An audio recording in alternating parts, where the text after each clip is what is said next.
So as we say Okay. in the world of everything, we go 5, 4, 3, 2, 1, and we're going to be live. This is 2OF Entertainment. Well, here we go. It's the man that promises you nothing and delivers. It's the veritable man motor-mouth. It's Roald Woods who feels the need to call himself Rob Vega. It somehow makes him feel important. Anyway, do have a listen and try not to throw up. And here we are. There you We're go. back. There we go. We're back. We're back. All right. Steve. I'm back. You're blurry, but that's okay. Oh, There you go. okay. This Apologies is for gonna the be like technical. one of those Japanese movies where people are gonna watch you, but your mouth won't move until about 30 seconds after you speak. Oh, this is gonna be an awesome show. I'm loving this. The podcast people won't be able to enjoy that humor, but I'm gonna enjoy every moment of this. Do we have a bit of a lag situation going on from your No, side? right now we're good, but before we did, Okay. so I'm excited about the lag situation because I think it's great. Okay. So So I if figure I if somebody's stoned and watching this, like Trump, he'll be like, dude. So, sorry, just kidding. Right. All right. Wow, what a time. What a time to be alive, Steve. Hey? you think? I just read an article that Trump is going to give Russia back everything, going back to like the pre-World War II, the Baltic states. That's what Russia wants. That's the only way the Ukraine war is going to end. And I'm like, this is awesome. So, yay, we have a dictator. Which we kind of all said in the beginning, and he's doing it. Good for him. So what about Alaska? Is he going to give that back too? No, I think we're keeping that because we have an image. Okay. We have an image. I We need to think keep Alaska. I think that's going to make the people in Alaska pretty happy. Yeah. Yes. I think. Yeah. I think we're going to be. Yeah. I think we're going to be happy. I think the people in Alaska are going to be happy as well that they get to stay with the United States. We're going to keep it. Oh, we're going to have a funny show today. All right. Oh yeah, it's going to be something today. Let me tell you. So, Also, I was scratching around things on a piece of paper, deciding what we should talk about, and there's so many things. The question is how do we want to go dark, light? I think that's really the issue. How light or how dark would you? I think we do the rainbow. I think we do Roy G. Biv, man. I think we hit the spectrum. Yeah, we do the spectrum. We do a little dark. All we right. do a little light. I'll And we make kick a mocha baby. It's great. I love it. Okay, I'll kick off with something light, sort of. Okay. All right. No, go ahead. There's so many right now. We've got so many leaders from around the world. Well, leaders. What really? I don't know if they're leaders. They are people that were elected politically. I think leader is probably an overstatement of their true capabilities. But let's just go with that. Leaders. And everyone is shouting at everyone, claiming all sorts of things. I thought to myself, what we should do is we should get these guys, all of them. Names are not important. Get these leaders from around the world, get them all together, and do something like a UFC. Give them gloves, boots, knives, baseball bats. Each of the leaders. Right. And I reckon 60, 70 of them, put them all in a stadium, right? Right. And then we just go through all the issues that they have. Who wants this? Who likes that? Who hates who? And then we, two at a time, two of them go into the ring. We do like an octagon thing, and they beat the crap out of each other, right? And then we sell the rights of that to whoever. We make money out of that, and we take that money and we can be as philanthropic or as capitalistic as we like, and but at the end of the proceedings, there will be a couple of tens, hundreds of leaders that are bruised and beaten up, but everyone around the world is unaffected, unbruised, lying their heads off, and really this argument, this conversation, this debate, this fight, this conflict, this tension that we have in the world is contained within the octagon with all these leaders.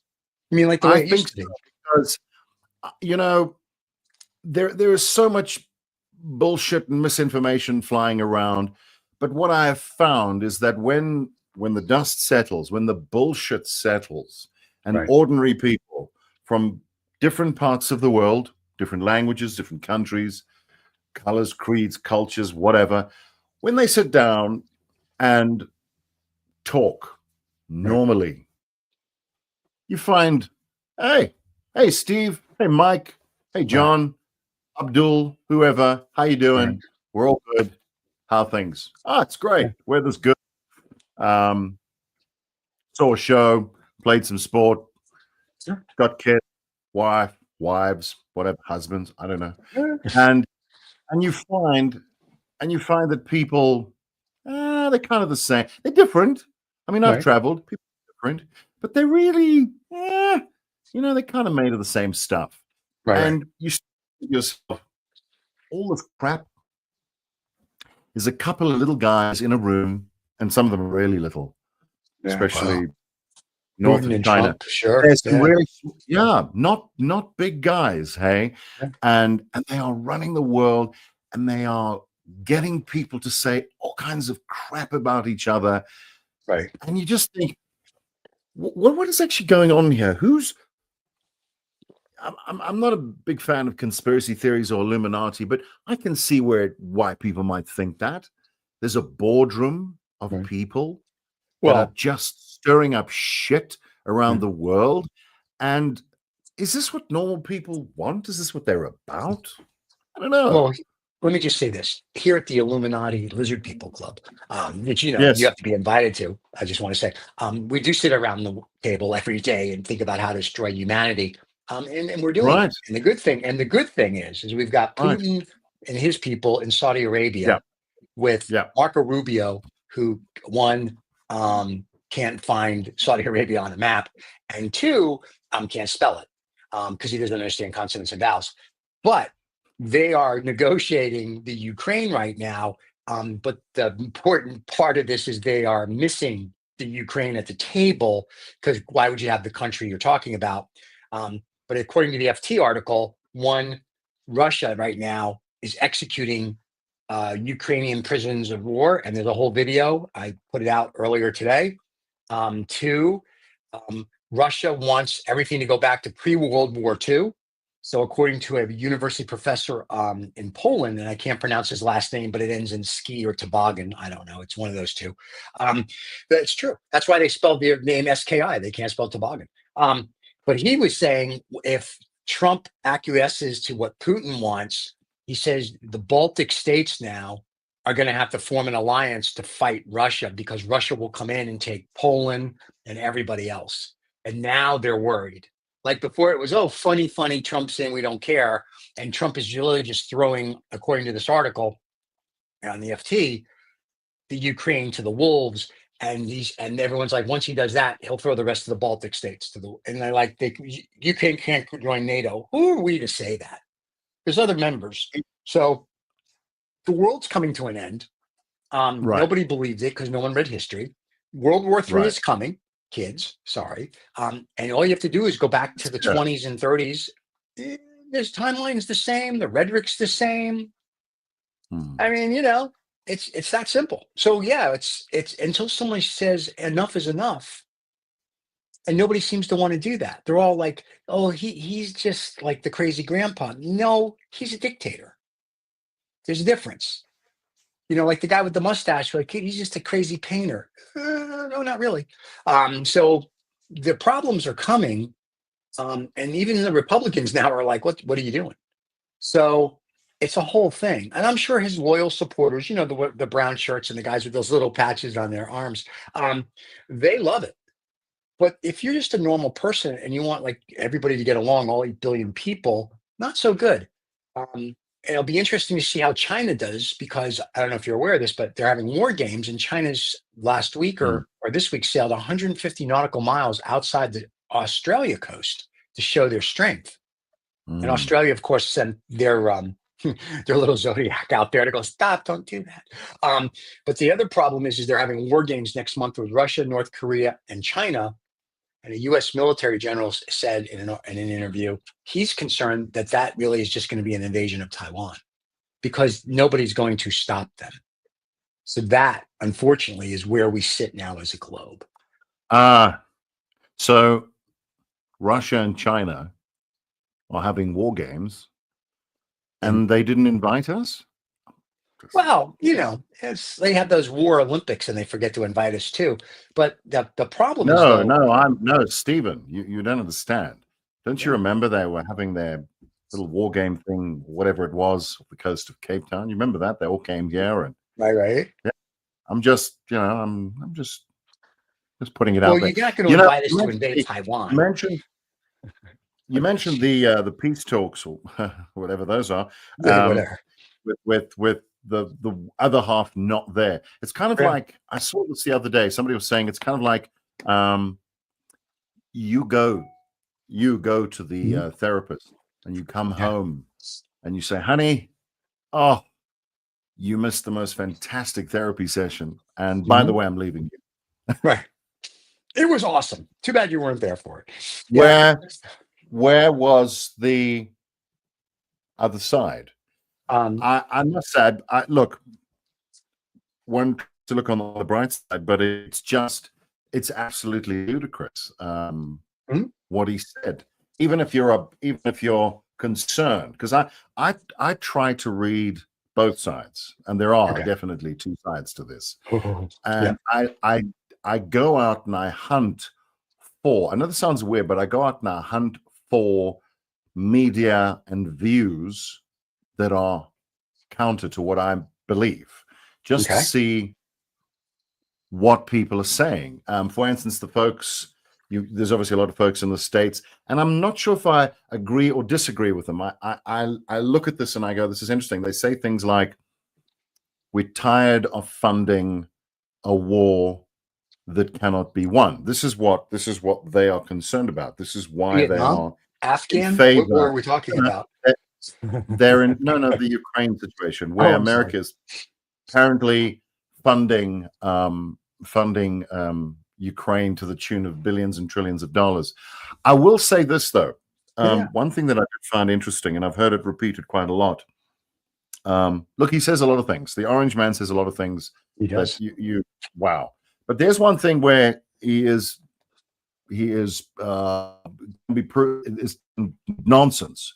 Where he mentioned that America is literally giving billions to Ukraine and Europe is doing nothing. Now that isn't true. That is just not true. The last credible source that I read indicated that Europe had actually given more to Ukraine than the US. So that just isn't true. The problem is that he can literally say what he likes. He mentioned that Zelensky's approval rating was 4%, which is not true. And true either, you sit there and you listen to this and you go, it's this thing, and then it's that, and then it's that.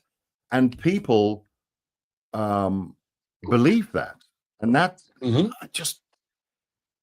it's worrying that you've got someone who was so out of touch with what is real. These are facts. This isn't for debate.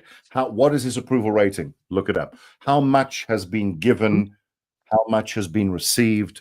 These are things you can ascertain quite easily. But why would you want the facts when you have the Orange Man spouting bullshit? Because the problem is it's a very, very volatile and dangerous situation. And you think? That's why I get back to my earlier suggestion that we take these people, the Trumps, the whoever's, and we say, fine, if you don't like Ukraine, fine, you and Vladimir can get the ring and go at it. I think you're going to get your ass kicked, but hey, maybe you land a good punch. I don't know. And get Vlad in there, and you guys can all thrash this out. And then we can watch, and we don't have to be affected by all your whatever that is. I like your idea, but it'd be better if they have hot wives and we oil them up and we do like an oil wrestling, mud wrestling. We do an oil mud wrestling contest. That would be better. That would be the pre-event before the guys fighting in like the Royal Rumble. It's got to be. you've got to think of the entertainment value and money. repeat Money. business. There's got to be a second season, right? Yeah. There you go. You don't. There you have it. Right. I see you're going with it, Stephen. You don't want a once off. You don't want to beat the crap out of each other and then they never fight again. And you go, well, shit, where's season 2? What's season 2 going to be about? So you have season 1, which where is the build up these to guys the will fight. get in and beat the crap out of each other. Who knows what happens? Yeah. Then season 2, then the wives get into it. And then season With 3. bikinis. What do we do for season 3? Maybe kids. the family. No, we put the kids. Yeah, we put the kids in, the son-in-laws, all of them. Family. Yeah. Get what's his like name? the Kardashians. John Jr., Eric. Yeah, get them in the ring. Whole bunch. Oh, that'd be great. I love it. The grandkids can because go. As I said to someone, all these things these guys say, all these concerns these leaders have, I look at them and I go, mate, that is a you problem. That's you. That's your problem. The people who are getting affected by all of this, that's not really fair for them. So why don't you just keep your problems with you, and you and your presidential colleagues, your extended families, and as you said, your wives, you can all get into it. We can watch, have a beer, make some money. Good old days. Like Genghis Khan, Attila the Hun, they were leaders. They were there. They would fight. If you want the war in Ukraine to be over, Zelensky's fighting. Putin's back in Moscow. Hey, Putin, get your ass to the front line. Be a leader. Trump, same thing. You want to end the war? Go be a leader. Go get the front. So, but yeah, it'll be fun. And by the way, Zelensky yesterday in a press conference called Trump a dictator several times and said that he lies. And I was like, well, and he didn't mince his words. The video's out there. It was on between the Wall Street Journal, the Financial Times, even Bloomberg had that 2-minute clip. And I was like, well, that's pretty nice. So that's the that he's fed up with Trump. And as he said, we're not doing peace with Russia. Yes, I'm here. So now I'm going to, just because that's what I like to do. Remember I said I like to come at this from all sides? Sure. Okay. This is a lousy connection, so we're going to have some strange conversations and talking over each other. I do apologize, but let's just get on with it. So here's what I do. I take that position, then I jump onto the other side and I go, hang on. Why are so many people, not just the US, around the world, why are people and which people are believing this stuff, and why do they want to believe this stuff? And this raises another interesting point for me. Look, if things were normal in the world, if everything was fine and everything was cool, Trump would stand up and he would say, Zelensky's got a 4% approval rating. He's a dictator. He didn't win elections and blah, blah, blah. And he should have sold for 3 years.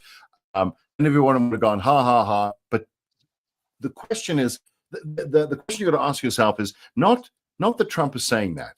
I've said this before. He is no surprise. He is no surprise. He hasn't changed.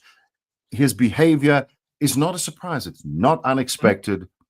He's just about getting a deal done. He wants a deal done. And I get that. It'll be good for him. It'll be good for him. If he could do a deal and somehow and push the situation, and then the war was over. I mean, I'm not kidding. They would nominate him for a peace prize. That's that. I have a question on that hypothesis. Well, hang on, Steve. Let me finish this. Yeah. So I know why I get what his motive. I get why he's doing that. Right. The question you have to ask yourself is, why is his message? Why is it being received? Why is it even being considered? And that is the issue. And I want to say it's because we have this pendulum in the world. Mm-hmm. We push for things. And when we push for things, whether it be we're trying to right a wrong from the past, very noble, but we tend to push a little far. And then what happens is we get into somebody else's human rights field. And then they start getting upset. So taking the American situation, we've already discussed this. The strength of the country is its diversity. But there are a bunch of people there, rightly or wrongly, who perhaps feel I'm not being listened to. Then there's a push for an expansion of the rights of another group, which is noble, which is understandable. And that as that and we get to a point where that just starts to feed in, and it pushes it. They feel like that is pushing onto their field. And then they push back, and they will say, yes, we're gonna put a guy like this in. We're gonna go with him because, as we've said before, he listens to us. Yes, you may think he's crazy, but your guy wasn't listening to us. And so we get this situation where you have a president of the US on the global media stage calling a country that was invaded, calling his leader a dictator. That's why that's how we got there, because people on both sides weren't being listened to. So that's, to me, is the large issue. This is all fun and games, and we can joke about leaders. We must put them in a cage and they must all beat each other up. Oh, that was a joke? How did we get to this point? How did we get to the point where a guy like Trump, and everybody knows who he is, we know what he was, and he's literally standing there and being listened to and respected for having that opinion and that position. You may know or believe that what he says is wrong, but there are millions of people who agree with him, and therein is a nugget, is an issue that you've got to look at. How did we get here? How did we get to this insane point in the world, in relationships and politics? And that's the question that I posed. How did we get to that? How did we get there? That's not hard to answer at all. This is Saturday Night Live on a grand scale, except it's real. Oh, it's good for Saturday Night Live. First of all, if creating peace in the Ukraine is Russia taking over the Ukraine and making it go back to pre-World War II. So I don't think he's winning the Nobel Prize for that unless he buys the Nobel Prize. He thinks he is. Well, he's a genius. Yeah, but he is. And Genuinely. Sure, let's go with that. So is Elon Musk. The other thing is that the reason that we have what we have is called nationalism. And you can go back into the 30s, and there's a whole bunch of books on it. And a guy with a mustache wrote one. And all Trump is doing is using that playbook of nationalism. I listened to a guy that his PhD is in German history. And he said, if you gave him a list of Trump quotes and Hitler quotes, because he did his dissertation on Hitler, he said, I would be hard pressed to tell you who said what. And I thought that was an interesting comment. So it's all about nationalism, right? Because America feels it's been kicked around since, if you will, we'll say the 90s, the 2000s. Oh, we're not getting our fair. We're not getting, well, that's not other countries' problems. That's not here problem. That's the problem of the CEOs of these companies, because you greedy little fucks want to make a lot of money and you sent everything away. So when you send things away, you screw up us.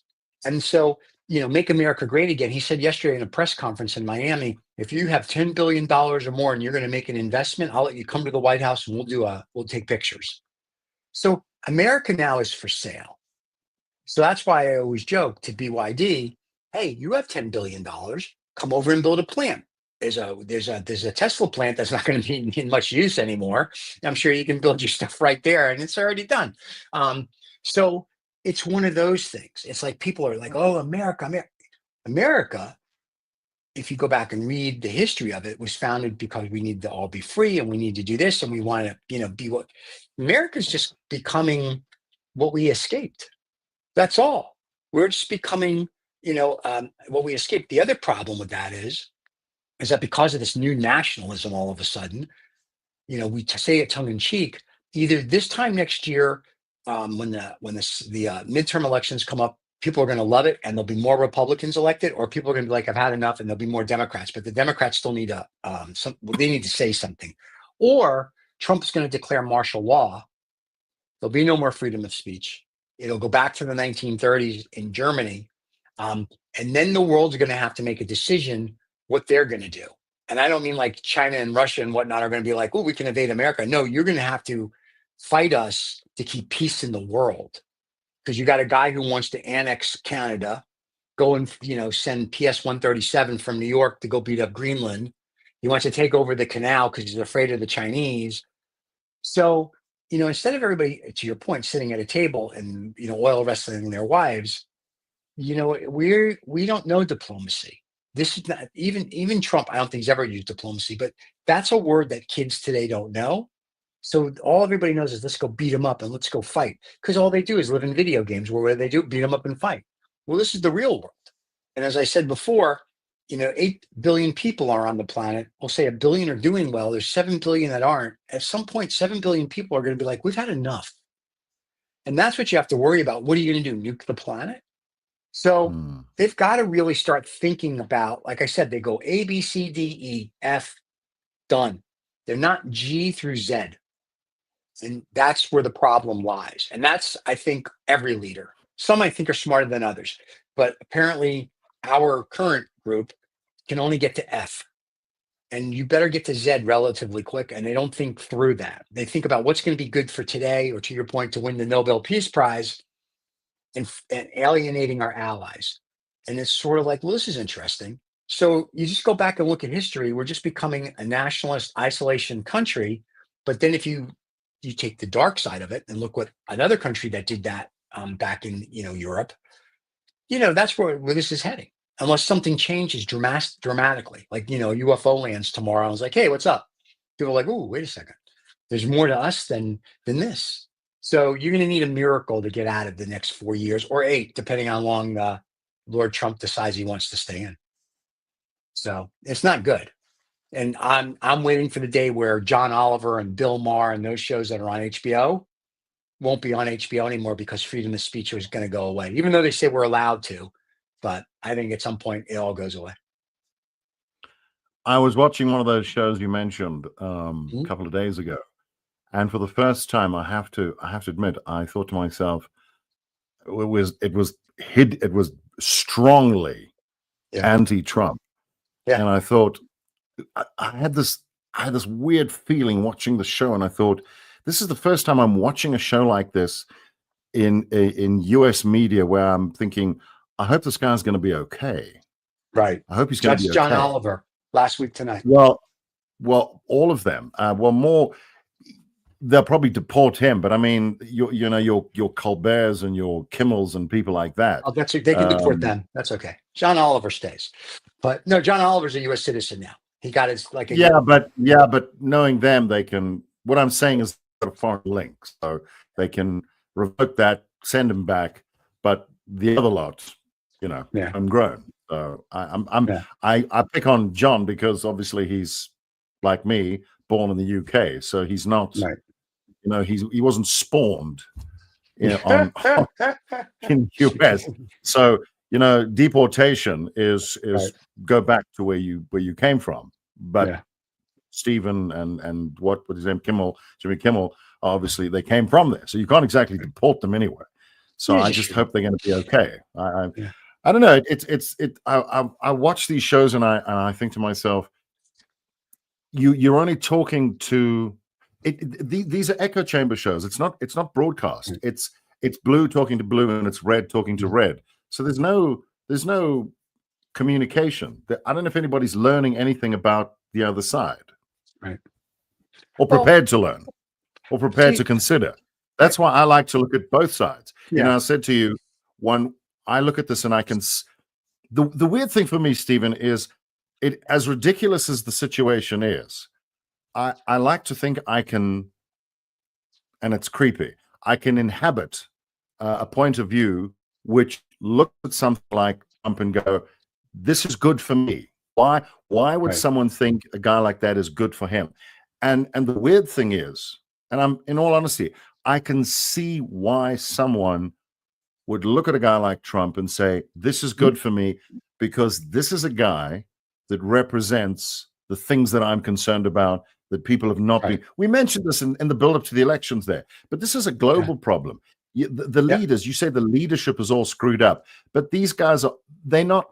The thing is, the leaders of every country, in a democracy, and for the time being, America is a democracy, and so are many of these Western nations, for the time being, right at the moment, right? But they were elected. So it means they were appointed by the people. The people of those nations hired them. So I'm saying, if you're looking, you need to double back and look at those people, the people that the candidates interviewed. They interviewed those candidates and said, right, what are your qualifications? What are your qualifications? We're going to vote for you. So the point is, even though they're the president or the prime minister or the leader, ostensibly they work for the people. They were hired by the people. So its will comes from the people. It's not just, I'm going to get back to this. The issue is not about Trump saying whatever he says. People say, oh, Trump. But he represents something. That's why he's there. That's why people voted for him. And whether you like it or not, he is there. He didn't get there. He didn't elect himself. Not yet. But he didn't elect himself. So other people elected him. So you've got to consider the target of a lot of the concerns and rhetoric. Trump. And I go, you're aiming it at the wrong. It's incorrect. You're aiming it in the wrong place. You instead of looking there, you should be looking here at your fellow citizen and seeing where has that gone wrong. And like I say, I can see why they feel that way. I can see why we had this recent thing where Trump was attacking South Africa and the we put out a short. We put out a short on your tirade about him not knowing what he was talking about. Thing is, Stephen, subsequent to that, I did a bit of my own. I did more homework and I had a look at the act and I considered what had been said and who was saying what. And weird thing is, I can see both sides of the argument. I can see why people would be concerned about something like an act which offers or allows for expropriation without compensation. And that is bad. If that was happening haphazardly, everyone would say that's bad. It isn't happening. You can debate the reasons why it's there, what it could be used for, who potentially could suffer. Then you could drill back and say, but who actually owns most of the land in South Africa? And you will find it's the government. They've got millions of hectares of land. Why aren't they giving that land out? Why are they targeting people? But I'm not going to get into that. That could be debated. The point is, in all these arguments, you can find the left, you can find the right, you can dilly-dally, but it's about people not there's a miscommunication. This all comes down to a miscommunication. The land thing here is a valid point, but it's not peculiar to South Africa. Expropriation of land is not peculiar to one country. It's all around the world. However, it speaks to a particular sector of South Africa that was, I mean, they mentioned the Afrikaners specifically in this argument that Trump has with South Africa. We'll offer you refugee status, blah, blah, blah. And it's interesting that for someone like Trump who knows jack about the country, that he would zone in on something so peculiar, which tells me, rightly or wrongly, someone is putting that in his ear. But then I think to myself, then is that not how he's getting all his other information? It's been selectively introduced into his consciousness, and that's the issue. It's coming. He's not getting correct information. And that's the problem. And yet he's the guy with the finger on the red button, and that's the problem for me. Where's he getting this stuff from? Because there's arguments for both sides. There's arguments for both sides that can be put forward here. I think your problem is that you have, the emperor's wearing no clothes. You've got President Musk that's in the White House, and his Doge people. And federal judges are stopping 90% of what they're trying to do. Like, oh, whoa, you can't do that. You can't do this. Now, they gave out statistics yesterday, which I know can't be true. He said, there's somebody that's 300 years old that's receiving a Social Security check. And I'm thinking, can you prove that? Like, can you show us these documents? Like, he used his speech in Miami yesterday, and it was carried live on Bloomberg. And I said, I'm going to watch it and see what he says. And so when they talk about Social Security, there's 3 million people that are, I guess he said, between 1 million and 9 million years old. I'm like, maybe, we have a country of 300 million people. That's probably maybe correct. But then he's like, there's people from 120 to 150, 180. He's going through this stuff. And I'm thinking, I don't know if that's true. Yeah, I'm thinking to myself, I don't know if that's true, or are you making it up you're making a point? it's kind of like when Ronald Reagan, his last term, was had a little dementia and was like, I stood on this carrier, and everybody went back and looked at his movie that he was talking about. It wasn't him. So I understand you're making a point, but even Elon Musk in a press conference said at the White House, the lady goes, how do we know what you're telling us is true? And he goes, well, you don't, because I'm probably going to be wrong most of the time. I'm thinking to myself, let me get this straight. You're in the Oval Office with the orange man, and you're telling us that everything that comes out of your mouth basically is bullshit. So now we entrust you to clean up the government. And I'm all for cleaning up the government. And I've said this before, and I said it earlier, AB3, A, B, C, D, E, F, Z, all the alphabet. But these guys are going A, B, C, D, E, F. Okay, where's the rest of the alphabet? How are you getting me to Z? And they're not. So while they're doing all this happy horseshit and causing all this hazarai, that's a problem because no one's thinking through the next level. So, and these people are like, this is great. We're going to get, I bumped into a lady 2 days ago, standing in line. And she just started to talk to me because I have that face, that says, go fuck yourself. Apparently you have to talk to me. And she was telling me how wonderful Trump was. I was like, really? I said, why is he wonderful? Because I'm curious. And she's like, oh, he's going to clean up America. I'm going to save trillions of dollars. And I'm like, cool. I go, where are we going to save these trillions? Oh, she goes, Social Security. I go, what about it? She goes, all these people that are getting it. I go, right. I said, I've heard that. I said, but I need to see some proof. Well, he's the president. I'm like, I understand that, but I would still like to see proof. And she says, well, you know what's going to really save the planet? And I'm like, no, what? She goes, aliens. So now I'm thinking to myself, this is going to go either A or B. I was it's either going to be little green men or, the guys from Mexico. And she said, no, like this year, the aliens are going to land and help our planet. I'm like, okay. So it was an interesting dialogue. Yeah. Hang on. She's not wrong. It's called Elon. Well, yeah. He's yours. He's your alien. So she's not ours. So Stephen, yeah. May I just begin before I say anything? You are not allowed to send him back there. Oh, please, we'd love to. You are not sending him back, and he is an alien. We didn't know. We actually don't know where apparently he was born in Pretoria in South Africa, but that real place. I want to see proof of that. Yeah. Okay. Like Obama. I want to see a birth certificate. I want to see a human test. See. Okay. Because I'm not sure that. No, seriously. You know what? This is again just an opinion, but when you want to build, like, let's think of something pretty serious. When you want to build a house, what do? You get an architect, you get an engineer, I mean, there's a fair amount of skill involved. Yeah. Sure.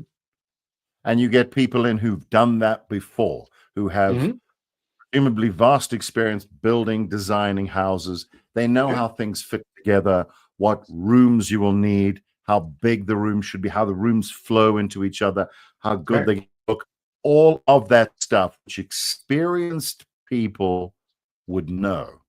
Yeah. Okay. But what you do is you will defer to the expertise of a contractor, architect, engineer, builder when they're building the house. You are not, unless you're an ass, and there are people who do this, you're not going to be on the site telling them where to put the bricks or the wood or whatever it is. You're not going to tell them. Otherwise, why don't you do it yourself? So you're going to get professionals to build your house. And then if they don't build it properly, you can, I don't know, sue them, fire them, and there's recourse. This is all hypothetical, of course. Hopefully you will have done your homework beforehand and you will have found the right people to build the house. So, however, you have to be fairly well off, fairly smart to be able to afford to build a house. And secondly, know what it is that you want and how to find the person that can build the house for you. Right? No different to running a country. And my problem is, and it's, again, this is not peculiar to the US at all. It is global. The UK is particularly conceived. Quality of leadership or lack thereof in the UK is astonishing. I mean, somebody once said you've got politicians in the UK who telling businesses what they should do, but they've never run a business themselves. So you've got someone telling an architect how to design a house, but they've never been inside a design studio. They've never set foot on a construction site, but they are making the laws and dictating to the people building the houses what they should be doing while they're building the house and what materials they will need and who they should be building the houses for.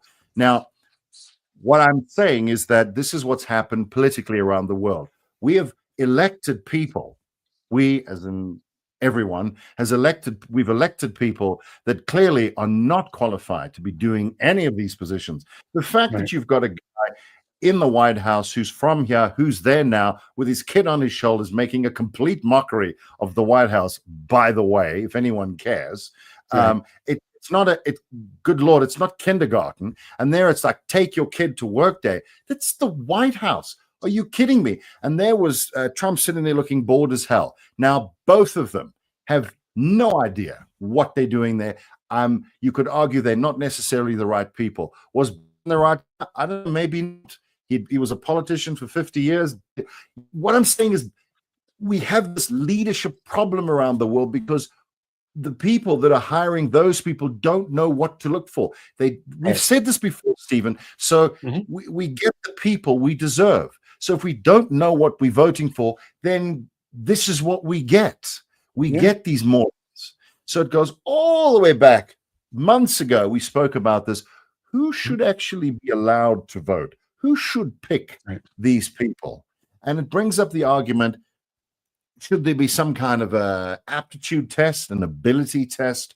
Because the person that occupies whatever house of leadership in whatever country is in a very important position, and you're giving them the proxy you're giving them is massive. That you're giving them extraordinary power to run your life. And if you don't know exactly what you're doing, you're going to get the wrong person there with the wrong motives. And this is what we end up with. This is why we have this massive confusion where you've literally got the president of the United States making shit up on the fly at a press conference and poking the bear or the grizzly bear or whatever. And this is what happens. We've got people, I'm not necessarily saying they are not intelligent, but I call into question the competency of all these. I mean, our lot here are extraordinarily incompetent. I mean, Joburg, for instance, Johannesburg, if you don't even know what that is, Joburg, as we call it here, is on the verge of infrastructural collapse because we've had leaders that the majority of people have elected who have stolen the city blind. They've enriched themselves in the name of transformation and helping people, but they've done nothing for any of the people who actually elected them. They've done nothing. And the proof is for all to see. So this is not peculiar to the US or anything. It is here too. It's in the UK as well. So the people are suffering because they've got the wrong people in office, and they don't know how to find the right people. They just don't. They are not qualified.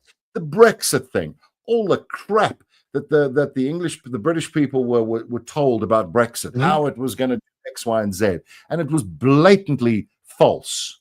And they're paying the price. But yes, they had the right to vote, and yes, they decided to leave, but they didn't know what they were leaving or why they were leaving or what the consequences would be. I'm not saying I've got all the facts, but they certainly didn't have them. But they had the power to make that decision. And it's the same for any election, any big decision. So this is why, going back to my original thing, why we have this clown show going on, because the people that we've elected haven't a foggiest clue what they're doing because we put them there. No, that's what I'm aware. But the problem though is that here's the problem in America, if I may. And I'm an American, so this is how I see it. We have two parties. We have a donkey and we have an elephant, which is nice if you like donkeys and elephants. But I'm like, why can't we have a couple more parties? And you know, ones with IQ points would be good. And then this way, when you go to the poll, and it's like you have this guy or this girl, and you have like 4 or 5 candidates you can choose from. and they're all, if you will, lack of a better term, qualified in whoever's mind to Yeah. run your country. Instead of having, we only have Republicans and Democrats. Well, that's bullshit. There's been other parties that have had smart people. It's just that they never made it for whatever reason. So I think our whole system, I mean, after after it implodes after Trump and they rebuild it, maybe this time they'll rebuild it with a little more than let's have two parties. And the electoral college as well needs to go. It really is a popular vote. And if you win the popular vote, then you're the president. I think Trump won the popular vote. So you're president. Congratulations. In 4 years, we go. The issues go back long ago. And part of it's, he never conceded the other election. So, it goes through all of this stuff. And you're just like, and this is what the Americans wanted. You wanted an authoritarian or a dictator. So America now is no longer a country. It is a monopoly game for, if you're a country or a rich person and you have enough money, one, you can get your picture with the president. Two, you can come here and do business. But at some point, the rest of the world's going to be like, you know what, screw these guys. And then what happens? Because we don't make anything here. So we import more than we export. So what's going to happen to, like, what are we going to rebuild factories overnight? Someone said to me the other day, oh, we'll just build factories. Really? And how long do you think that's going to take to rebuild something and tool something? And where do you think you're going to get it? China? India? Because who do you think we get everything from? We don't make it here. So it becomes this issue of we've become complacent. We become fat and lazy. And because of that, this is the issue. So it's great that he's opening up the country and making it a monopoly game. And I hope it really does bring all the jobs that he said yesterday in his press conference. Oh, he said SoftBank and AI, whatever, are going to invest up to $500 billion. Well, they don't have $500 billion. So I don't know where SoftBank's getting $500 billion from with Sam Altman's company. I think between the both of them, they have 20 or 30 billion. So they're about 480 shy. Then he talked about, the Japanese government's going to make an investment here, I guess, instead of taking over U.S. Steel. We'll see. And all the stuff they talk about, there's 100,000 jobs here and jobs there. Okay. And where is it? That's what you did your first term. So-and-so was building a plant that was going to bring in 10,000 jobs. The plant was never built. Where are this? How long is it going to take them to do this? 50 years? Okay. Well, what about now? And what's really interesting, an article in the FT this morning, that the European stock market, since Trump's been president, has outperformed the US stock market. So I found that interesting. So, we're not the shining light we used to be. We still are for right now. But, depending how this goes in the next 6 to 12 months, we may not be the shining light. People are going to look to China and go, China's pretty good. China's good. You know what I'm saying? It's like the UAE is good. I mean, and we're not, it's not 1960 anymore. And I think part of the problem is that it's like when they elected JFK, these people wanted Camelot. They were romanticizing about Camelot. Then they elected Obama. And I think that those people that missed, that were too young to appreciate JFK, Obama and Michelle will be like Camelot. Okay, so we elected that. The people who want Trump are yearning for a time where, for lack of a better term, America was America. We were great. We were the baba, because we've fallen. And I think those are the people that we want Trump, and we want this, whether you're an immigrant or you're not, or that, all these people that voted for him. And I don't think they understand the bigger picture. And not to their fault, it's the Democrats didn't give them a better picture. And so the problem is going to be, if you don't have someone to run against the orange guy, J.D. Vance is going to be, just say, the next president in 4 years. And I've read some of his stuff. So that's bad. So, you know what I'm saying? It's like, if you can't give a better alternative, then we're just going to keep throwing shit at you. And that's, I think, part of the issue we have. Steve, I want to just say a few things, and then I'm going to have to toodle off. So the first thing I wanted to say was, what does worry me about J.D. Vance is well, first of all, his speech at in Munich. Was it in Munich? Was it Munich? Yeah, it was in Munich. And the guy who was political loved it. Was absolutely extraordinary. And to quote you, the guy needs to read a history book. That's all I want to say on that. And it was it was really the whole NATO thing. Look who started NATO and why they started NATO. Yep. Look close to home and understand why it was started and who it benefited ultimately. This wasn't a European only thing. So just saying that's easy to find out. Anyway, that's what I wanted to say. Choice of parties. The one thing that struck me when I first got to the US back in the early 90s was I landed in Miami. I drove across to Tampa, up through to Gainesville, St. Petersburg, I think it is. That whole drive, gorgeous, lovely. But at some point on that drive, this was, what year was it? Doesn't matter what year it was. It was 96. It was 96. Thank you. Yeah. That's right. My brain is telling me it was the year after the Oklahoma thing, because then I ended up in Norman, Oklahoma, and my friend took me to the memorial. Right.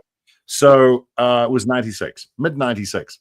And the thing that struck me, I got a bit of a sniffle and hay fever, and I went into a drugstore, a Walmart or whatever it was. And I said to the guy, look, I've got a bit of a situation. And he said, right, what do you need? And he pointed me to an aisle that was a mile long, a mile wide, with millions of options. Right. And I went, God, how does anybody decide anything in this country? There's so many options.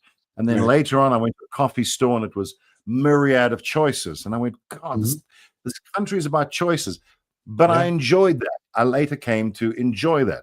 America's about choices. It's all about lots of options. People love options, many options, except in freaking politics, which is really odd.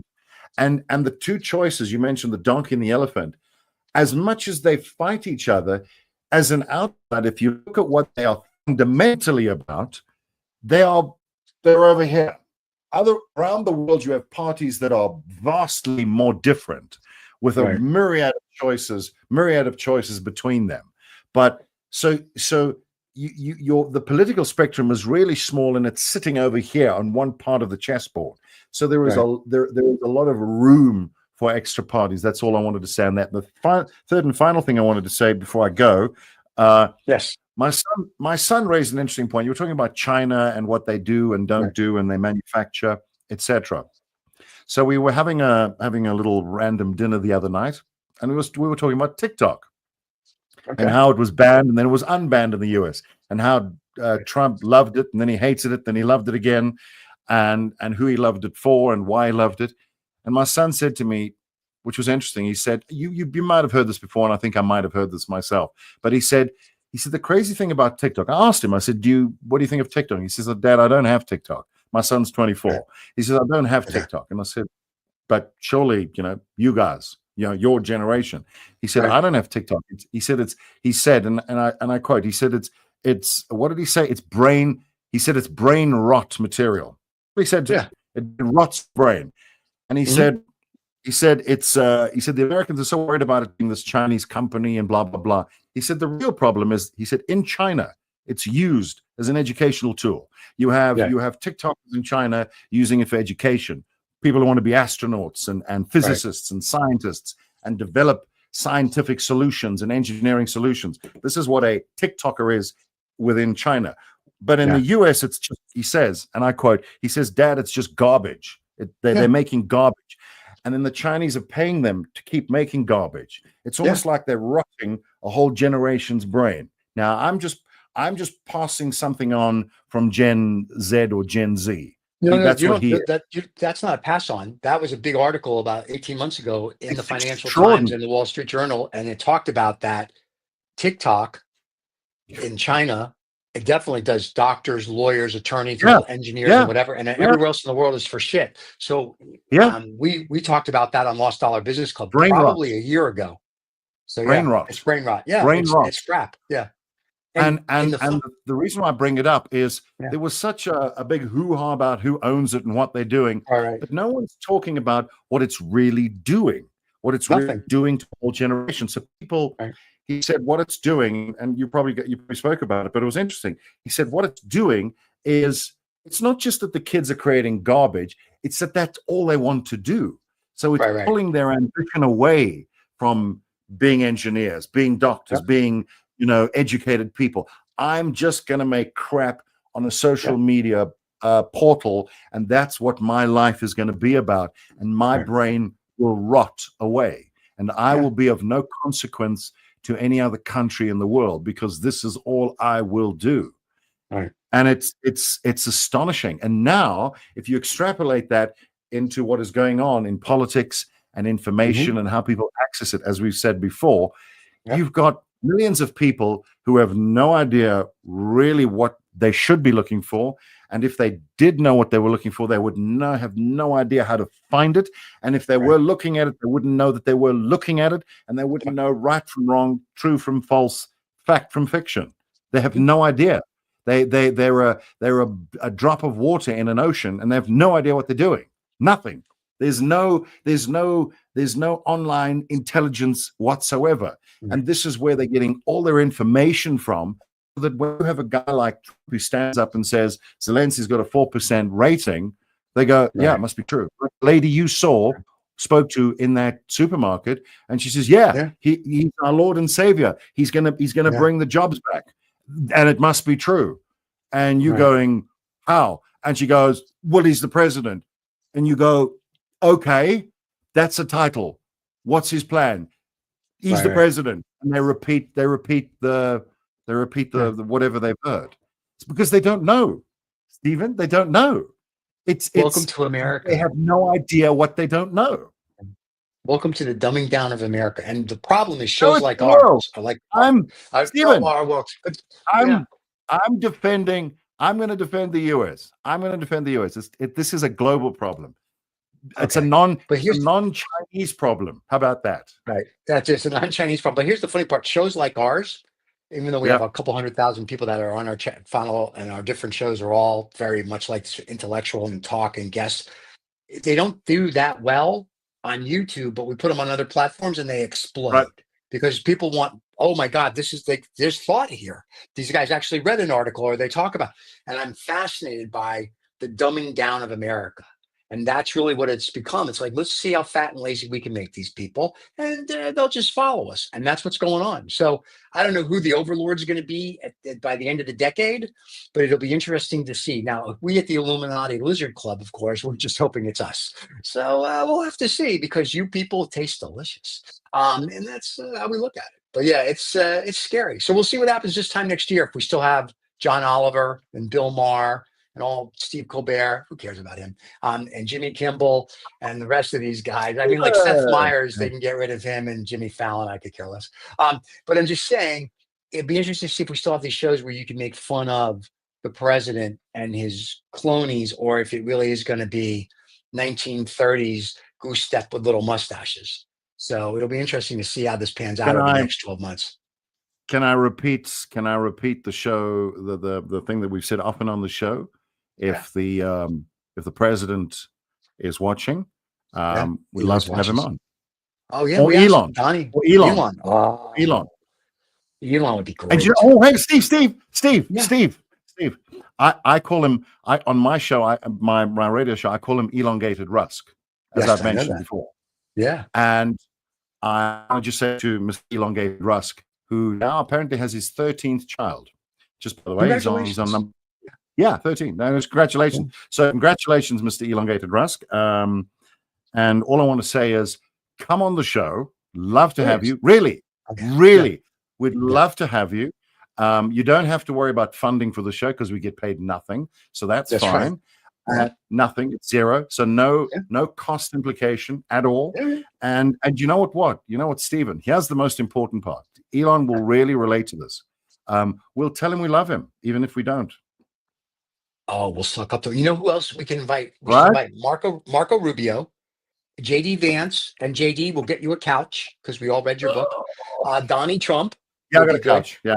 Okay, you got a couch. And if those guys don't want to come, we also have an open invitation to Xi, because I would love to talk to Mr. Panda. Putin, I told you, David actually sent a letter to Putin's press office and asked if he would like to come on the show. They responded and said, give us a few months to think about it. A few months. You're joking. Chop, chop. No, we really, David said, I said, David, why don't you reach out to Putin? So he reached out to his press secretary, and we got a response that said, we have to look at your show. It takes 6 months to a year because we don't know who you are. But we're like, so it's about a year now. So Putin's people actually, out of everybody we wrote to, Putin's responded. Xi's people didn't, but we did send him a fortune cookie. So it could go either way. And I'm just thinking, any of these leaders, Zelensky, love to have him on. Sure. We're not going to tailor what he says. And any of these guys that would love to come on, and one of the fans wrote, why would they come on your little show? Why? Because our little show, we don't give a fuck. You say what you want, we'll ask you questions, and you're going to get it like both sides when it's not pre-planned. We'd love to just tell us about whatever. You can tell us how stupid we are. We don't care. Yeah, and I can confirm, this is not pre-planned. If you haven't managed to figure that out, no plan. Anything goes. There is zero censorship. Nothing. It's whatever.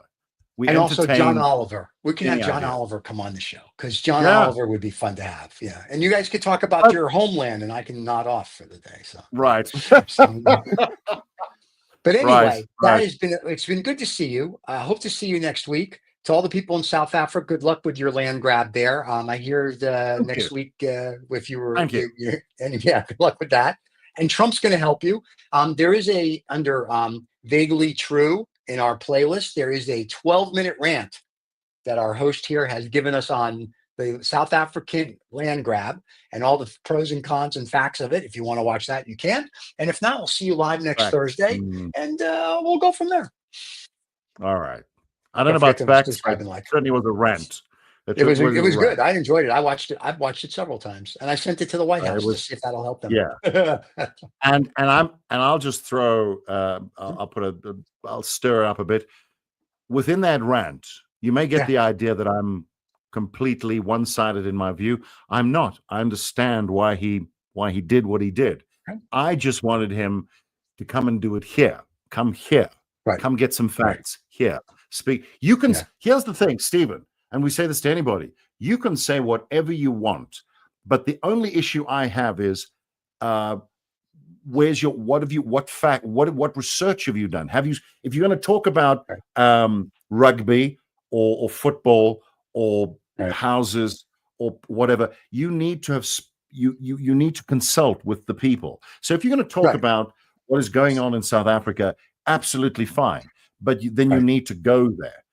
You need to, if you're going to pronounce judgment on another country willy-nilly, then you need to find out what's going on. And then you're more than welcome to pronounce judgment.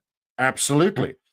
But if you don't have, if you have to have done your homework. That's all. That's it. Just engage with people who've lived there. And this is true. This is why, Stephen, I know you often throw the US under the bus, and then I say, but hang on, Stephen, I'm defending the US. It's not only in the US. I've traveled, you've traveled. Idiocy is global. It's not peculiar to the US. It's global. It's a human problem. It's not an American problem. It's a global problem. We are America, and we make idiocy great because we're the #1 country in the world. So we make it look better than anybody else because we're America. And I love it. Make idiocy great again. Miga. We make America great again and make idiocy great again because we are patriotic and we love America. And without America, we would have nothing. So there you go, ladies and gentlemen. Have a wonderful day. Don't forget to subscribe and like. We'll see you all next Thursday. Cheers, everybody. And remember, John Oliver, open invitation. Thank you so much for listening to this Roald Woods, Rob Vega, whatever the hell he wants to call himself, fellow. You know, this podcast thing, it makes him feel very important, and he's a difficult fellow as it is to deal with. So thank you so much for putting up with him, and do take care.